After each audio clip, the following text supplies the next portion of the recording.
यानी कि religious education और रोज़ा, नमाज, अच्छे आचरण का 40 सबक पाकीज़गी के 12 तरीके सीख जाएगा।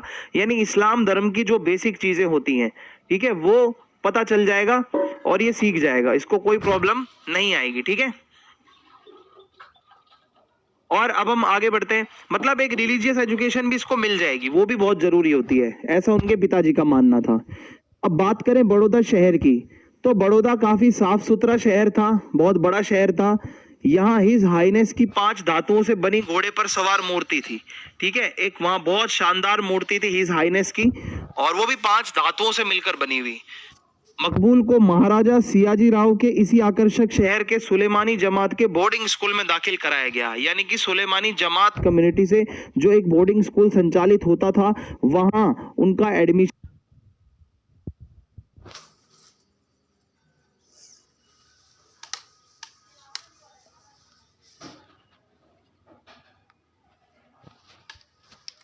करवाया गया। और ये जो बड़ौदा शहर है, ये जाना जाता है महाराजा सियाजी राव के नाम से।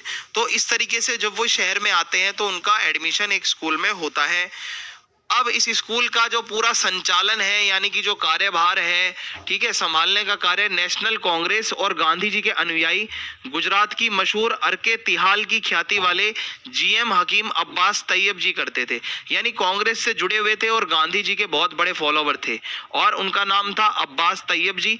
यही इस स्कूल को चलाते थे, बड़ौदा के बोर्डिंग स्कूल को अपने अंडर में चलाते थे। गांधी जी के प्रभाव के कारण छात्रों के मुंडे सिर पर गांधी टोपी और शरीर पर कुर्ता पैजामा पहनना अनिवार्य था।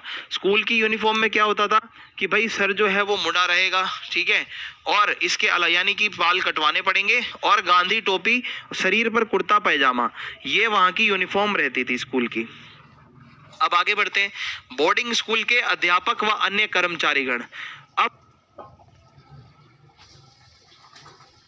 अगर मैं इस स्कूल की बात करूं तो इस स्कूल में मौलवी अकबर धार्मिक विद्वान थे, ठीक है, यानी कि उनको इस्लाम धर्म की बहुत अच्छी खासी नॉलेज थी, और क्योंकि वो मौलवी भी थे, कुरान की नॉलेज अच्छी थी, और उर्दू साहित्य पे उनकी पकड़ बहुत अच्छी थी, तो वो बच्चों को इस्लाम से संबंधित शिक्षा देते थे।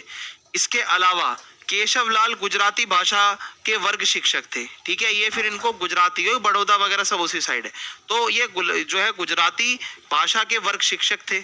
इसके अलावा major Abdullah Pathan scout master थे, और गुलजमा खान बैंड मास्टर थे, ठीक है भाई। बावर्ची गुलाम की रोटियां तथा बीबी नरगिस का सालन गोशत भी लेखक की स्मृति में बसा हुआ था। जब हॉस्टल में वो खाना बनता है, बावर्ची होते हैं, तो उनके कैरेक्टर्स का नाम भी यहाँ पे दिया गया है, ठीक है। बावर्ची गुलाम जो रोटियां बनाते थे, और बीबी नरगिस जो वहाँ पे सालन गोशत, यानी कि जो उसमें गोश्त वगैरह होता है, जो ग्रेवी बनती है, जितनी भी वहाँ पे मीट वगैरह भी बनता होगा, वो सब बनाती।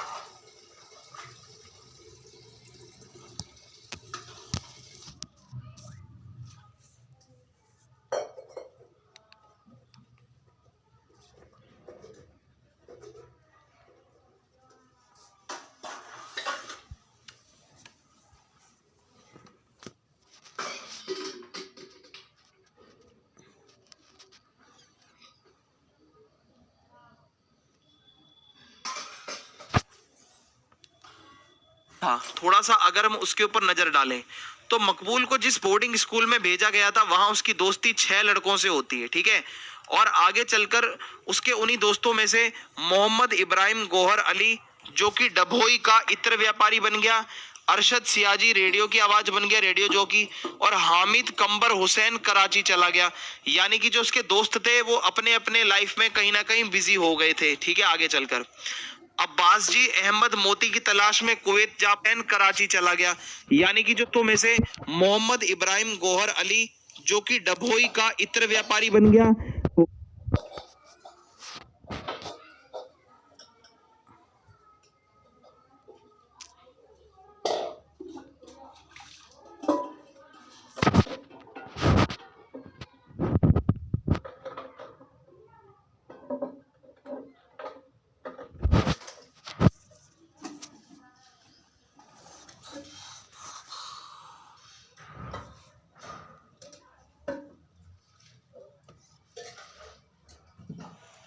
निकटता बनी रही। यानी कि 2 साल तक सिर्फ वो साथ थे, दोस्त वगैरह, और वो जीवन भर उनके दिल में उनकी यादें बस गई। यानी कि कभी दिल की दूरी में बदल ना पाई। दिल हमेशा से जुड़े हुए थे, सिर्फ फिजिकल डिस्टेंस था। फोटो खिंचवाने का शौक। तो जो लेखक है उनको मदरसे के सालाना जलसे का वर्णन करते हुए वो कहता है कि यहाँ सिर्फ खास मेहमानों और उस्तादों का ग्रुप फोटोग्राफ खींचा जा रहा था।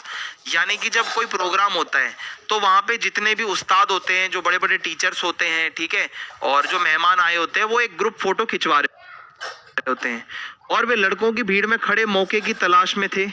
जैसे ही लुकमानी ने फोकस जमाया और रेडी कहा, वे दौड़कर ग्रुप के कोने में खड़े हो गए। यानी कि उनको फोटो खिंचवाने का बहुत शौक था। भीड़ में एकदम ऐसे ग्रुप में जाके यूं घुस के खड़े हो गए ताकि उनकी भी फोटो आ जाए। तो उन्होंने बिना उस्ताद की इजाजत के उन्होंने फोटो खिंचवाई। ठीक है, तो एक मतलब यही होता है कि एक टीनेज की वो होती है, फोटो खिंचवानी है, ग्रुप में जाना है, ये सब। मकबूल की प्रतिभा उजागर होना। अब जो हमारे लेखक मकबूल हैं, इनका जो मेन टैलेंट था वो क्या था? इनका टैलेंट था कि ये चित्रकारी बहुत अच्छी करते थे। तो मकबूल अपने विद्यालय में की जाने वाली गतिविधियों का वर्णन बताते हैं कि वो स्कूल में उन्होंने क्या एक्टिविटीज़ करी थी। जैसे वो कहते हैं हाई जंप में वो फर्स्ट आए थे, लेकिन दौड़ में फिसड्डी साबित हुए, यानी कि दौड़ नहीं पाते थे ज़्यादा। एक दिन ड्राइंग मास्टर थे जिनका नाम था मोहम्मद अतर। उन्होंने बोला कि ब्लैक बोर्ड पर एक बहुत बड़ी उन्होंने मस्त सी चिड़िया बनाई, पहले तो खुद बनाई, और चिड़िया बनाकर सभी लड़कों को बोला भाई अपनी अपनी स्लेट पर इसकी नकल करो। जैसी चिड़िया मैंने बनाई है वैसी चिड़िया सभी लोग बनाओ और फिर मुझे बनाकर दिखाओ। ये काम दिया इसने। जो हमारे लेखक मकबूल हैं उन्होंने हूबहू वैसे ही चिड़िया अपनी स्लेट पर बना डाली भाई, और ऐसा लग रहा था मानो ब्लैक बोर्ड से चिड़िया उड़कर सीधा उनकी स्लेट पर आकर बैठ गई हो। तो ये अपने आप में दिखाता है कि कितनी अच्छी उनकी कला थी। इसी प्रकार गांधी जयंती के अवसर पर कक्षा शुरू होने से पहले मकबूल ने गांधी जी का पोर्ट्रेट ब्लैक बोर्ड पर बहुत सुंदर बनाया। अब्बास तैयब जी इस चित्र की जीवंतता को देखकर प्रसन्न हो गए। रियलिस्टिक लग रहा था एकदम। वो गांधी जी का जो पोर्ट्रेट उन्होंने बनाया वो ब्लैक बोर्ड के ऊपर, वो देखते ही एकदम बनता था, बहुत बढ़िया। मकबूल की ड्राइंग व पेंटिंग के प्रति उनकी अभिरुचि। देखो, रानीपुर बाजार में चाचा मुराद अली जो पहलवानी करते थे, तो उनके बड़े भाई फिदा ने एक जनरल स्टोर की दुकान खुलवाई। ठीक है, अब इस तरीके से इनके रानीपुर के बाजार का किस्सा आप थोड़ा सा समझे। ठीक है, वहां पे क्या हुआ, चाचा मुराद अली जो पहले पहलवानी भी किया करते थे, उनके बड़े भाई फिदा ने उनको एक जनरल स्टोर खुलवाई। अब जो मकबूल है हमारे कैरेक्टर मेन, उनकी छुट्टी होती तो उन्हें भी कहा गया कि भाई दुकान ये जो खुलवाई है यहाँ पे बैठा करो और कुछ सीखो, बिजनेस के गुण सीखो। और लेकिन भाई उसको बिजनेस में इंटरेस्ट नहीं था, उसको इंटरेस्ट था चित्रकारी में। वो दुकान पर बैठे बैठे भी स्केच बनाता रहता था। जो मकबूल है, ठीक है, वो दुकान पर बैठकर भी व्यापार नहीं सीखता था, वो चित्रकारी ही करता था। तो जनरल स्टोर के सामने से रोज गुजरने वाली मेहतरानी का, कभी गेहूं की बोरी उठाने वाले मजदूर की पेंच वाली पगड़ी का, कभी पठान की दाढ़ी और माथे पर सिजदे के निशान का, बुर्का पहने औरत और कभी बकरी के बच्चे आदि का स्केच वो बनाता। यानी दुकान पर बैठा बैठा जो भी कोई आता जाता, कभी कोई बुरके में आ रहा है, कभी कोई मजदूर जा रहा है, कभी कोई गेहूं की बोरी उठा के मजदूर जा रहा है, यानी कभी कोई बकरी का बच्चा जा रहा है, वो सभी का स्केच बना दिया करता था। और वो स्केच भी ऐसा होता था जीवंत, एकदम ऐसा लगता था मानो रियल। ठीक है, तो इसका ये है। इसके बाद है जनरल स्टोर के ठीक से ना चलने पर कपड़े की दुकान खुलवाई गई। अब जब इनका जनरल स्टोर फेल हो गया तो इन्होंने फिर कपड़े की दुकान खोली। जब कपड़े की दुकान भी नहीं चली तो तोप खाना रोड पर एक आलीशान रेस्तरां खुलवाया गया। ठीक है, खाने पीने का जो एक बड़ा सा एक रेस्टोरेंट जो है वो खुलवाया गया आलीशान। मकबूल इन सभी स्थानों पर आकर बैठा तो करता था, लेकिन उसका पूरा जोर जो था वो ड्राइंग और पेंटिंग पर और स्केच बनाने पर होता था। चाहे आप उसको किसी भी बड़े से बड़े शोरूम पर क्यों ना बिठा दो, उनका मन तो केवल और केवल स्केच बनाने में ही लगा रहता था। पहली ऑयल पेंटिंग तथा उसका परिणाम। तो एक दिन दुकान के सामने से क्या हुआ, फिल्मी विज्ञापन का तांगा गुजरा। तो उस टाइम पे क्या होता था कि कोई एडवर्टीजमेंट चल रही थी फिल्मों की, वो एकदम से बहुत भीड़ भड़ाका जा रहा था।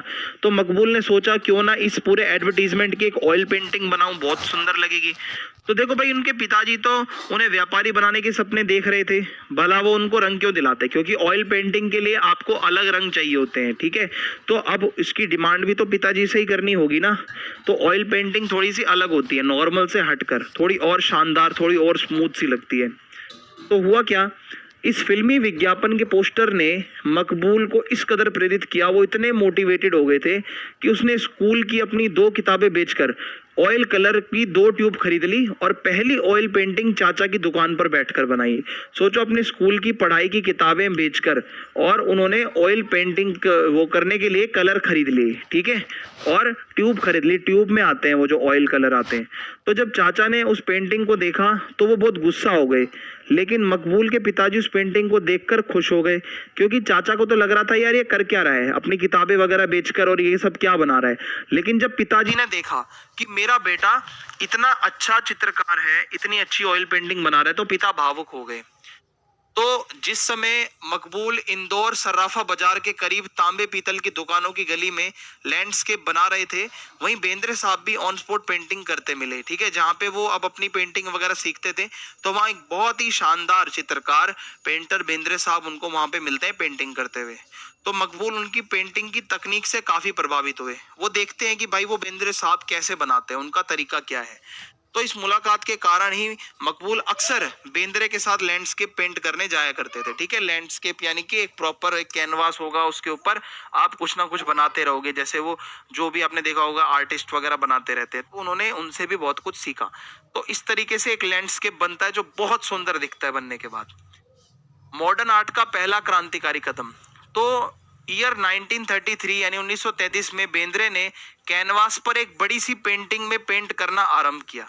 यानी कि एक बहुत बड़ा सा एक कैनवास था और उसके ऊपर इन्होंने अब पेंटिंग करनी थी, और इस पेंटिंग का नाम था बैग बांड, ठीक है। तो इस पेंटिंग पर क्या था, बेंद्रे को बम्बई आर्ट सोसाइटी ने चांदी का मेडल दिया।